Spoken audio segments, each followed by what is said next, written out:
Convicted murderer and rapist could soon be back on the street. 65-year-old George Nulph went before the Oregon Parole Board just last week. Well, now a local woman who Nulph attacked is fighting to keep him behind bars. Our Amy Frazier is going beyond the headlines now with this story. Amy? If George Nulph is let out of prison, the woman he attacked back in 1986 is convinced he'll strike again. She tells me she's fighting for the community's safety and also in memory of the woman he murdered in 1976, who has no voice. The public needs to be aware that he's a monster. George Nulph has spent most of his life in prison. In 1976, at age 24, he forced a mother into his car at gunpoint in Cannon Beach. And then I drove to a secluded area in the woods above Cannon Beach and raped and then shot her to death. Nulph was convicted of murder, but spent just 9 years in prison before the Oregon State Corrections Division released him in 1986.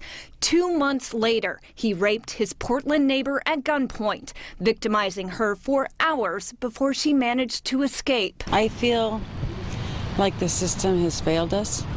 And when I say us, I mean not just me, but the woman who was murdered. So Virginia Carlinson is doing everything she can to try and make sure Nulph doesn't get out of prison again. A message she delivered at the Oregon State Correctional Institution in Salem, where Nulph went before the parole board. He should not be let out, that he is a danger to the community. After the 1986 rape, Nulph was sentenced as a dangerous offender. He's now up for possible release, telling the parole board he's a changed man since the violent attacks in both Portland and Cannon Beach. I can just simply tell you that 40 years later, I'm not the individual that I was then. He raped and murdered a complete stranger. District attorneys for Multnomah County and Clatsop County, where the crimes happened, also spoke at the hearing against his release.